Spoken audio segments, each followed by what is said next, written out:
Bon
dia, Ruth. Bon dia, Carlos, com estem? Què tal? El pilla bé a faenada? Sí, bueno, de limpieza, però...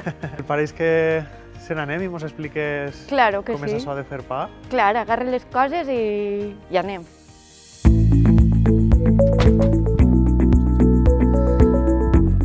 Ruth, avui vas ensenyar-nos a fer pa de forma tradicional, com s'ha fet sempre Sí. en els forns, als pobles de tota la vida, no? I les dones En casa, no? Perquè abans tot el món... Abans els forns eren comunals. Vull dir, estava la figura del forner, però que feia pa, però ne feia molt poc. La gent es feia el pa en casa, no? I el portava a coure al forn i pues, a voltes pagaven en diners, a voltes pagaven en espècies, portaven una bandeja d'almeles, pues un grapat se'l quedava al forner, no? Perquè no tot el món podia pagar per un pa, perquè abans era car. I després pues, facilitaven un poc les coses així, no? De poder pagar en espècies, un grapà d'arròs, un grapà d'almeles o diners. Depèn de les possibilitats de cada un. D'ahir van passar als forns on sí que ja amassaven i la gent anava i comprava el pa directament, però el pa seguia fent-se de forma tradicional. I d'ahir hem passat a ara, on hi ha pa per 30 cèntims en qualsevol supermercat. Correcte. No? Què ens ha passat? Que hem perdut la tradició de comprar al forn, els forns estan desapareguent i és cada vegada més complicat trobar forns amb un obrador i que treballen el pa i que facin el seu propi pa. Pues com hem arribat ahir? Pues jo crec que un poc el ritme de vida que portem ara, no? De viure de pressa, no tindre temps, i abans pues, tenien una altra forma de viure. No tenien tantes coses que fer com nosaltres perquè no tenien classes extraescolars, que dic jo, com els xiquets, no? Ni xarxes socials. Ni xarxes socials, ni... Pues, al final la gent tenia una altra manera de viure diferent a la d'ara. Jo crec que és un poc el que ens ha portat fins a aquest punt. S'hem fet còmodes, no? S'hem fet molt còmodes. Volem que tot ens arribi fet, no? Ens arriba fet i ja. I barat. I barat, a ser possible, no? Molt bé.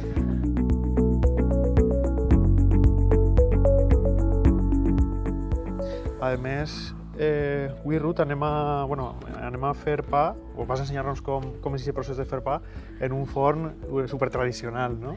Sí, és un forn morú tradicional, dels més tradicionals que n'hi ha, perquè este no té tir, per aquells que el fum, el tir és la porta.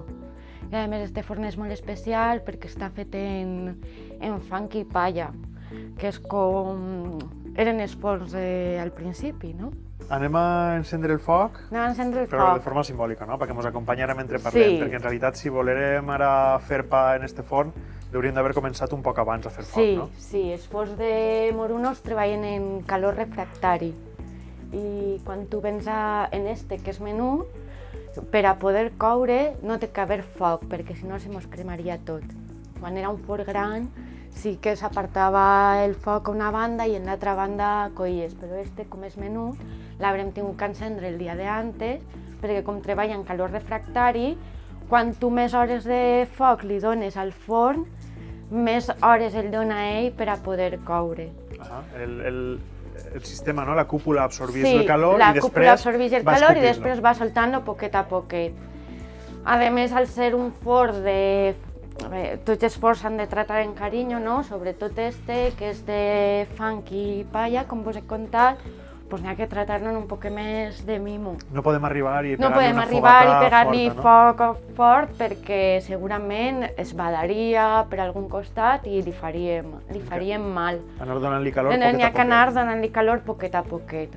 Abans, quan els forns s'encenien una vegada cada 2 dies o una vegada cada 3 dies, no feia falta fer això, però avui per avui, potser l'enxufes avui i d'ací un mes que tens un altre convoyà, no el tornes a encendre, entonces tindries que fer-li com una espècie de xicotet rodatge. Si l'encenguérem tots els dies, potser en tirar-li una rameta durant un parell d'horetes sobraria. Entonces, quan fas, per a utilitzar aquest tipus de forn, el que fas és, a banda de fer-li el rodatge, tindre-lo a molta temperatura durant molt de temps. Molta temperatura, estem parlant de 500, 700 graus, que és molt de foc. Aleshores, per poder coure, quan tu l'escombres, que és la part de netejar el forn i deixar-lo net, t'has d'esperar a que estigui a una temperatura bona per a poder coure, perquè clar, si claves a 400 graus qualsevol cosa, se te va cremar, ¿no? Entonces esperaríem i entonces pues has de practicar la paciència. Aquestes coses no són vindre a enxufar-lo i coure perquè no. El forn també s'encén en fornilla, que es diu, que són les rametes aquestes xicotigues, remulla d'olivera, d'almeler, rametes menudetes. Qualsevol forn de llenya el que vol és flama, no necessites brasa, el que necessita és molta candència de flama. I s'encén en fornilla, que eren les garbes de llenya fineta o de remulla de la poda, que hi havia un ofici, que inclús, per exemple, en Albaida hi ha una família que té fins a la poda, no? Les fornilles, no? Que eren les que es dedicaven a pujar a la serra a fer la fornilla per al forn.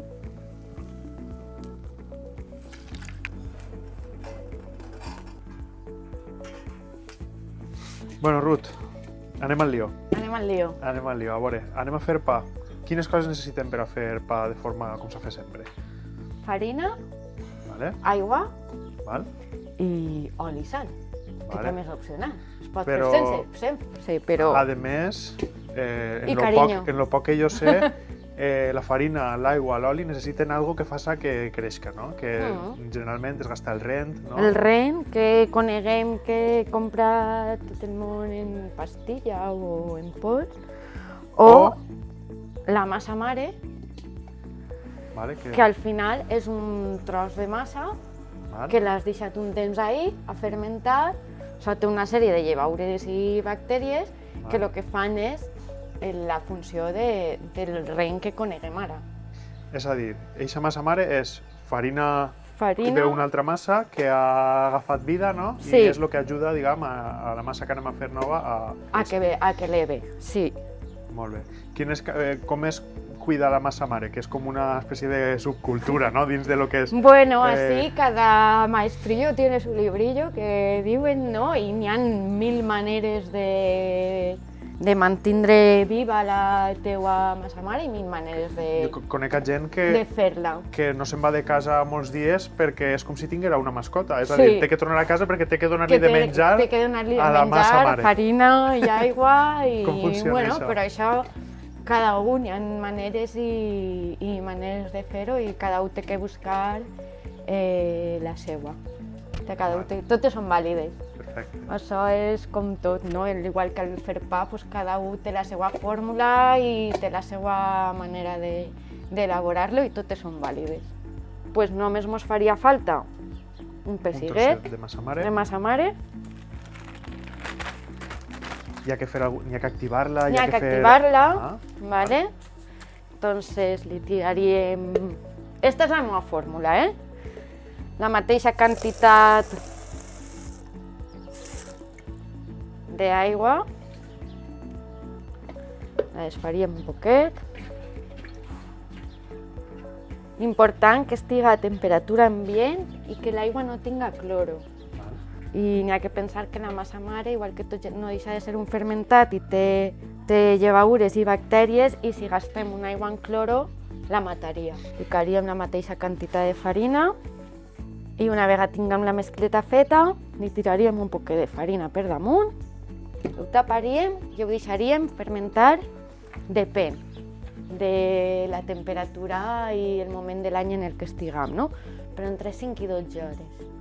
O sigui, entre 5 i 12 hores seria el primer pas, la primera fermentació, diguem, no? En la que és per activar la massa mare, Val. per activar els bitxets i les llevadures que tenen la massa mare per a que pugui fer la faena que fa el rem, que és levar el pa, no? Entonces, ara la taparia i faria la seva faena de fermentació, que es notarà que està fermentat perquè nosaltres, bueno, haurà pujat i, per exemple, quan en una cullera retirem així un poquet, la menegem un poquet, ha fet com burbujetes. Ha fet ja gas, que comença que és el gas a fermentar. el gas que té qualsevol procés de fermentació, el vi, cerveses, les cerveses, els adobats.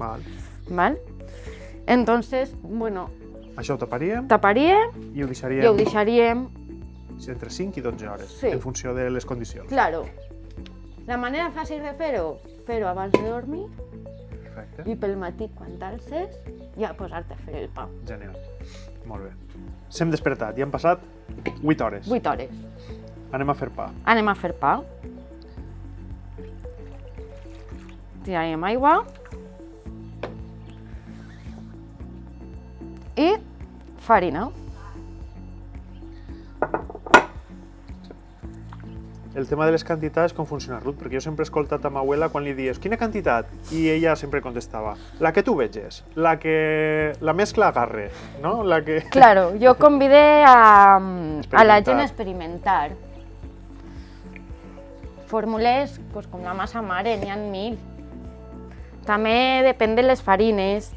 I jo, per exemple, he utilitzat sempre farines de varietats de blat tradicionals i 100% integrals, entonces depèn molt de la molto.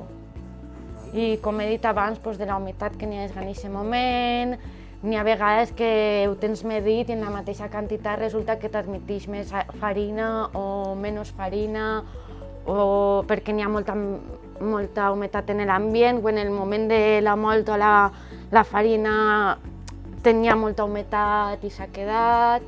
I depèn molt això en farines modernes, d'aquestes que fan ara, en varietats híbrides i transgèniques, doncs no passa perquè estan molt establertes, perquè tu en la mateixa fórmula sempre t'isca igual el pa. Faríem una primera mescleta. I és com tot, experimentar, el pa és molt divertit perquè pots experimentar un muntó. Mentre d'aigua pots ficar-li cervesa, o vi al pa. Pots ficar-li una infusió de romer o perquè li doni un poc de gustet a romer. I és anar provant. El primer que faig és com una mescla i la deixo reposar mitja horeta per a que agarri la consistència i tal. I després el que faig és tornar a pastar i ja donar-li la forma, que entonces ja li afegeix l'oli. Se mos olvida tirar-li a sal, però no passa res. L'acostum, perquè jo el faig sense sal. Entonces, hem deixat mitja horeta perquè la massa com que s'assente, i entonces ja passaríem a l'amassat, que n'hi ha que treballar-lo un poquet, donar-li mimo per a que s'activi el gluten. Quan tu estàs amassant el pa, el que estàs fent és que s'activi el gluten per a que faci com una espècie de xarxa imaginària, no? Perquè tinga la consistència d'aguantar aquesta elevació del pa. Entonces no n'hi ha ni que quedar-se curt ni que passar-se'n, perquè això és com una corretja a la que li estàs fent nucs. Una corretja elàstica a la que li estàs fent nucs. Llavors, clar, si li fas tants nucs, al final arriba un punt que tampoc dona. Que estaves comentant, Ruth, ara sobre que estàs creant com una xarxa de gluten, no? O estàs activant el gluten en el pa, i ara estem en un moment en el que escoltem moltes vegades sobre intoleràncies al gluten o gent que no pot menjar pa per el tema del gluten, però antigament totes aquestes coses no passaven, no? No. Té alguna relació en el tipus de pa que es fa ara mateix i el tipus de pa que consumim i no és tant un problema de la pròpia farina o del propi pa com a tal? Què passa amb tot això? Doncs per un costat tenim el problema de les varietats de blat. Hem passat d'utilitzar uns blats tradicionals al que els nostres avantpassats ja han acostumat el seu metabolisme a aquest tipus de blats, no? Hem passat a utilitzar uns blats modificats genèticament per a els famosos transgènics, no? O hibridacions, o en el que, clar, per a fer uns pans molt bonics, molt espectaculars, que tinga un rendiment molt alt de producció i aquest tipus de blat, no? I, clar, el nostre cos això no està capacitat per a sintetitzar-ho. Això per una banda. I per l'altra, la manera de voler les coses ja, no? El pa és un fermentat i com tots els fermentats necessita el seu temps de repòs per fer la faena de levar o el que siga. Hem passat a fer uns pans sense fermentar. Aleshores, tot el que no... Al final té que fermentar per a tu poder digerir-ho. La farina ha de fermentar. Si no ha fermentat mentre estàs produint el pa per a fer-lo ràpid, què passa després? Va fermentar-te dins la panxa. I entonces vas a notar el ventre inflat, que li passa a molta gent, és que menge pa i me s'infla la panxa. Vull dir, i el procés de menjar, de nutrir-se, és molt important. Des de la fermentació fins a mastegar. Perquè tu, quan estàs mastegant, estàs fent una predigestió del producte que estàs menjant. I això és una altra de les causes. Una altra de les causes seria el tema de pesticides i herbicides i més, que és com un secreto a voces, però n'hi ha uns interessos allí encoberts, no? Que no permetixen que canviem el sistema, no? I es fomenta un cultiu de cereals en molts productes químics que no són gens favorables per a després quan ens mengem nosaltres el pa, no? Correcte. Utilitzar farines integrals com esta, que per així he vist que jo utilitzo varietats tradicionals i per així he vist que té fins a palla, no? Alguna ramilleta, sí, havíem vist. Sí. No la trobo ara per ensenyar-vos-la, però n'hi ha per ahí palla, no? El que l'aliment siga sencer, que tinga... Que no estigui superrefinat. Correcte, és molt important, perquè això, a l'hora d'entrar al nostre organisme, ixa fibra, ixe germe que té... Perquè veiem així com la resta dels grans del cereal directament. Si nosaltres la refinem, sols ens queda el midó. Això entra directe, passa per l'intestí, directe a sang. El nostre organisme, diguem que no és capaç d'agafar totes les propietats, no? Que diguem que... Claro. Al portar la fibra, per exemple, l'almidó que porto continua estant. El que passa és que al portar la fibra fa que els nutrients del pa entren molt a poc a poc a l'organisme i el cos és capaç de sintetitzar-ho, que siga biodisponible aquest aliment. Molt bé. I bàsicament, aquestes coses són les que porten un poc a les intoleràncies. També en un pa refinat necessites menjar-te una barra sencera. Per omplir-te, no? Per omplir-te, i en un pa fet d'aquesta manera, en una farina de qualitat, integral, i amb el carinyo de Ruth, en una rosqueta tens prou, perquè és un aliment que sàcia. Molt bé. Ara tocaria donar-li forma al pa? Ara ja tocaria donar-li forma al pa, l'amassaríem un poc més, hi ha diferents maneres per anar activant el gluten. Li podem pegar, que és molt divertit. I desestressant, no? Sona contundent, Ruth? Veus? Ahí tenim el gluten fent la seva faena. És el que fa que estiga com a pegalós, no? I és el que farà que més tard la massa leve. En funció de les quantitats d'oli i d'hidratació, d'aigua del pa, el pa seria un pa més hidratat o menys, no? Correcte. I podria unflar més o menys? O té que Podria estar més blanet o més consistent. Vale? Pues ara passem ja a donar-li forma i ja ho tindríem. Que bonic. Ara, una vegada li hem donat la forma, ja o el ficaríem en un plateret o en un cossiolet, una cistelleta, un molde, depèn. I el deixaríem fermentar, conforme hem dit abans, depèn de la temperatura i de tot, però sobre unes 2 hores. Unes 2 hores. És a dir, que tenim una primera fermentació després de la massa mare i una segona després d'haver-ho amassat.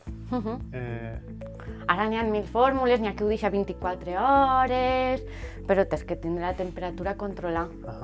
Té que doblar el seu volum i ja està. Perfecte. Tindrem que anar-se una persona... Com saber si està bo o no? Apretaríem i la massa retorna. Anem a intentar fer un pa de pita, una coca de gazpacho, que també es fa igual.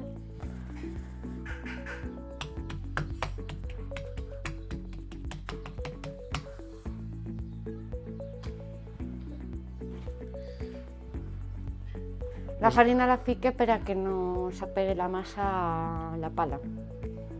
Entonces, ficaria. I...